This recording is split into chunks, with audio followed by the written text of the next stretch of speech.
शिवालिक और पूर्वांचल श्रेणी के बारे में, ठीक है। यानी हिमालय के बारे में हमने देखा है, इसमें हमने महान हिमालय, ट्रांस हिमालय, मध्य हिमालय सबको देख लिया है।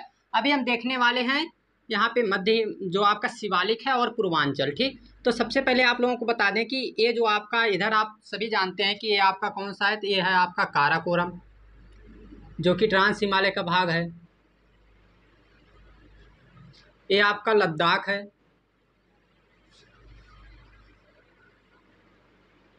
फिर ये आपका रहा जस्कर, और ये आपका है कैलाश। तो ये आपके चार यहाँ पे हिमालय हैं, मतलब चार हिमालय के आपके ट्रांस हिमालय के पार्ट थे, जिसे अगर याद करने का तरीका आपको हमने शायद जो है उसमें ना ध्यान दिया हो, लेकिन यदि आप याद करना चाहें तो यहाँ पे एक पीर पांजल है, तो इससे हम कह देते हैं कि कलेजा पार, जिससे याद करने में आसानी होती है। का से यहाँ पे काराकोरम, ला से लद्दाख, जा से जस्कर, और फिर पांजल भी आ जाता है, तो वहाँ पे पार से जो उसे हम लोग कह देते हैं। तो इस तरीके से हम देखते हैं यहाँ पे इसका जो ट्रांस हिमालय का भाग था। इसके बाद हमने जो है मध्य, ये जो आपका फिर इसके बाद ग्रेट हिमालय था, महान हिमालय था, इसके बारे में हमने आप लोगों को बताया था। इसमें जितनी भी बात हमने आप लोगों को बताया था कि इसमें प्रमुख कौन कौन सी चोटियां हैं, इसके अन्य कौन कौन से नाम हैं, सब कुछ जो है हमने देखा है। इसके बाद फिर हमने जो है यहाँ पे देखा था जो आपका मध्य हिमालय है, इसके बारे में भी हमने पढ़ा है। अब हमको देखना है जो आपका लास्ट आपका जो बचता है, ठीक है, इसे हम लोग शिवालिक के नाम से जानते हैं। ये आपका लास्ट है जिसे हम लोग शिवालिक के नाम से जानेंगे।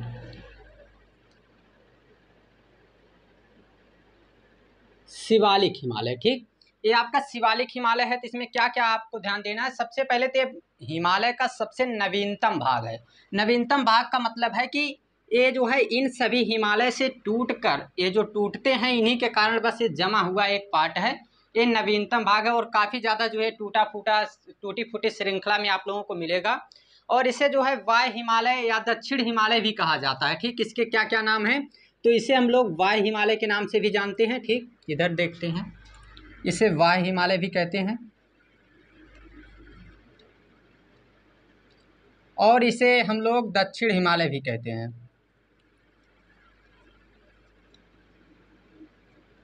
क्यों कहा जाता है, क्योंकि हम इधर से जब देखेंगे तो ये जो है दक्षिणी क्षेत्र में पड़ रहा है, इसके तुलना में जो है जब हम यहाँ से देखेंगे तो दक्षिणी क्षेत्र में पड़ रहा है।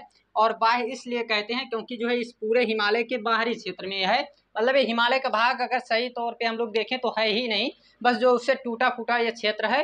हिमालय का भाग तो मुख्यतः जो हम लोग देखते हैं तो महान हिमालय और मध्य हिमालय में ही हमको जो है मिल जाएगा, ठीक। इसके बाद हम बात कर लेते हैं इसमें कुछ क्या मिलते हैं, कि जैसे इसमें दून मिलते हैं आपको, ठीक है। दून का मतलब होता है कि झील यहाँ पे मिलेगी। यहाँ से जब नदियाँ चलती हैं तो आके यहाँ पे जब ये मतलब नदियाँ, देखिए आपको हम बताते हैं, यहाँ पर नदियाँ यहाँ से चलना शुरू की हैं, ठीक, यहाँ से चल रही हैं। और जैसे ही ये नदियाँ यहाँ पे पहुँचती हैं तो पहुँचने के बाद यहाँ पे जब नवीनतम जो है यहाँ से बह रही थी इस तरीके से, और जब ये नया नया बन गया यहाँ पर, तो यहाँ से क्या हो जाएगा कि यहाँ पे इकट्ठा हो जाएगा जल, और जल इकट्ठा होने के कारण ही इसे हम लोग क्या नाम देंगे, इसे हम लोग नाम देते हैं दून, ठीक। इसी को दून नाम दिया जाता है। जैसे यहाँ पे आप इनका नाम सुने होंगे, कोटली दून, फिर आपने सुना होगा पाटली दून।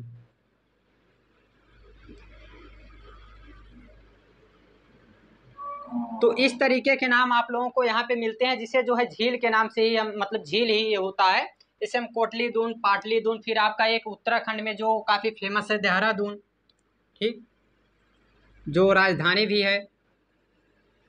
और फिर इसी में एक चुम्बी दून भी रहता है, तो इसे जो है यहाँ पे दून के नाम से जाना जाता है, ठीक है, इसे दून यहाँ पे कहते हैं। फिर आप लोगों को हम बता दें कि इसी में जो है एक चीज़ और आप लोगों को, इसके अन्य कई नाम हैं जो अलग अलग जगह पे जो है इसके नाम जाने जाते हैं। और इसका जो एक क्षेत्र है उसे जो है द्वार के नाम से भी जानते हैं, जैसे हरिद्वार है, ठीक है। तो इस तरीके के आपको मिलेंगे, मतलब वहाँ पे आप देखेंगे तो हरिद्वार है, फिर इसके बाद साथ साथ आपको अमोलपुर द्वार है, तो ये सभी जो है इसमें कुछ द्वार भी मिलते हैं, ठीक। इसके बाद हम लोग इसके कुछ अलग अलग नाम जानते हैं, जैसे इसका नाम अभोर है, ठीक है, डुंडवा हिल है। तो इस तरीके के नाम भी इसके अलग अलग स्थानों पे जो है इसके नाम दिए जाते हैं। तो इस तरीके से जो है हम देखते हैं शिवालिक के बारे में कि ये महान हिमालय से एक छोटा सा मतलब टूटा हुआ एक टुकड़े के रूप में जो है आप लोगों को यहाँ पे दिखाई देता है। अब बात कर लेते हैं इसकी हाइट की कि आखिर जो है इसकी ऊंचाई कितनी है। तो इसकी अगर हम लोग देखें हाइट, इसकी ऊंचाई आप लोग देखेंगे तो 1200 मीटर है। इसकी अगर हम लोग लेंथ देखेंगे लंबाई तो 2400 किलोमीटर है। अगर इसकी चौड़ाई की बात करें तो केवल 40 किलोमीटर है। जी हाँ, इसकी चौड़ाई केवल 40 किलोमीटर है। औसतन अगर इसकी हाइट हम देखेंगे तो यहाँ पे जो है आप लोगों को 1200 मीटर तक मिलेगी। ठीक है, 1200 मीटर तक यहाँ पे आप लोगों को मिलेगी इसकी, आप लोगों को हाइट 1200 मीटर मतलब ज़्यादा थोड़ी सी हमको लग रही है। 1 मिनट, 8800, ये 1200 नहीं रहेगा यहाँ पर।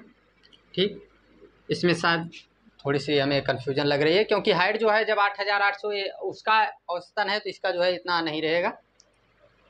हाँ हाँ ठीक है, ठीक 1200 मीटर है, वो तो 8000 है ना। ठीक, ओके, ये 1200 मीटर आप लोगों को जो है इसकी एवरेज हाइट जो है आप लोगों को मिलेगी। अब देखिए गोरखपुर में इसे डुंडवा हिल के नाम से जाना जाता है। ठीक, ये नाम आप लोगों को थोड़े से याद रखने हैं। तो गोरखपुर में इसे डुंडवा हिल के नाम से जाना जाएगा। पूर्वी में इसे जो है आप देखेंगे तो चूरिया मुरिया के नाम से भी जाना जाएगा। ठीक है, इधर के क्षेत्र में आप देखेंगे जितने राज्य हैं यहाँ पे चूरिया मुरिया के नाम से भी इसे जाना जाता है। फिर जितनी जनजातियाँ हैं आपकी असम में, ये सभी जितनी जनजातियाँ तो अलग अलग नाम से जो है इसका नाम रख देते हैं। अभोर हो गया, ठीक है, डुंडवा हो गया, इस तरह का इसका जो है अलग अलग नाम दिया जाता है। तो अब हम लोग देखते हैं इसके बाद जो आपका आता है पूर्वांचल श्रेणी के बारे में। ठीक, ये आपका रहा शिवालिक और इसके बाद हम देखते हैं पूर्वांचल। 1 मिनट देखिए चल रहा है कि नहीं। ओके राइट है।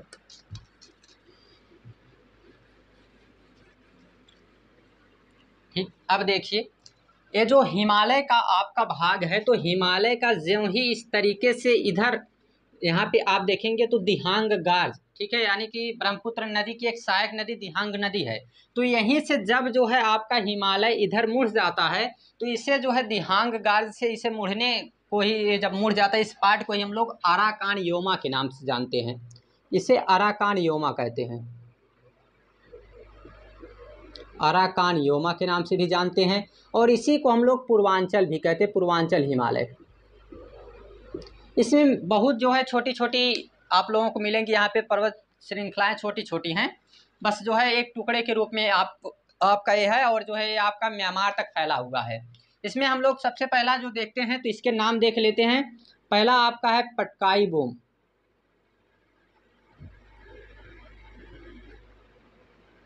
फिर आप यहाँ पे देखेंगे नागा हिल, मतलब नागालैंड की पहाड़ी। फिर आप देखेंगे यहाँ मणिपुर हिल, मतलब मणिपुर की पहाड़ी। फिर आप देखेंगे यहाँ मेजो हिल, मिजोरम की पहाड़ी। फिर आप देखेंगे यहाँ त्रिपुरा हिल, मतलब कि त्रिपुरा की पहाड़ी। और ये आपकी जो छोटी छोटी पहाड़ियाँ हैं इनका नाम जो है हम आपको बता देते हैं। तो इनका नाम जो है गारो, खांसी और जुखाम।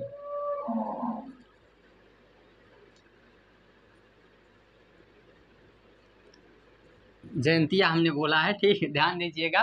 मतलब गारो, खांसी, जयंतिया, ये 3 जो है आपकी यहाँ पे पहाड़ियाँ हैं। लेकिन इन्हें जो है ये हिमालय के पार्ट नहीं है, ये आपके जो प्रायद्वीप क्षेत्र है उसका ये पार्ट है। ये जो है आपके मुख्य हिमालय का पार्ट नहीं है। तो इसे ध्यान दीजिएगा, ये आपका मेघालय में है। और यहाँ जो आपकी एक खांसी पहाड़ी है, ये खांसी पहाड़ी का जो है किस तरीके से चित्र बना हुआ है तो इसका चित्र कुछ इस तरीके से बना हुआ है, जिसके कारण जब जो है इसमें मानसून आपका प्रवेश कर जाता है तो तब तक नहीं यहाँ से निकलता है जब तक कि यहाँ जो है बाढ़ ना आ जाए। ठीक है, यानी यहाँ पे 11,000 मिलीमीटर से अधिक जो है बारिश आपको देखने को मिलेगी। ठीक है, 11,000 से अधिक मिलीमीटर की बारिश यहाँ पे आप लोगों को मिलती है। तो ये आपकी खांसी पहाड़ी। अब आपको बता देते हैं पटकाई बूम इसका ही मतलब भाग है। फिर नागा हिल, मणिपुर हिल और मिजोरम हिल, त्रिपुरा हिल, ये सभी के सभी इसके ही भाग हैं। यहाँ पर आप लोगों को बता दें कि इसका जो एक नाम मतलब अराकान योमा और पूर्वांचल इसे कहा जाता है। और ये दिहांग गाज से मुड़ने के कारण ही यहाँ पे ये बना हुआ है। बस इतनी सी बात जो है इसमें आप लोगों को मिलता है। और इसके बाद अगर हम लोग देखेंगे तो दिहांग गाज को मुड़ने के पश्चात जो इसे मतलब नागा पहाड़ी, ये सब पहाड़ी यहीं से जो है स्टार्ट ही होती हैं। इसके बाद जो हम देखेंगे वो देखेंगे अपना मतलब कि नदी के आधार पर हमारे जो मतलब कि हिमालय का डिवीज़न होगा, कैसे जो है इसको हम अलग अलग भागों में विभाजन इसका करेंगे, तो उसको भी हम लोग आगे की क्लास में देखेंगे। क्योंकि हम जो है चाहते हैं कि थोड़े थोड़े पार्ट में जो है इसको आप लोगों के सामने रखा जाए, ताकि जिसे जो है जिसकी ज़रूरत पड़े वो उसे देख सकता है आसानी से। तो हम लोग अगली क्लास में हम देखेंगे नदी के आधार पे जो है हिमालय का विभाजन। हो सकता है कि वो एक ही क्लास में हम इसे कंप्लीट करा दें, आपकी जो इसके बाद वाला रहेगा। फिर इसके बाद हम लोग आ जाएंगे उत्तर भारत के मैदान पे, या फिर पेनिनसुलर इंडिया, जैसा जो है हमें ठीक लगेगा। क्योंकि अभी जो है हमको कई पार्ट देखने हैं हमारे भौतिक विभाजन में, और उसके बाद फिर हम आगे बढ़ाएंगे इसको। तो थैंक्स, टेक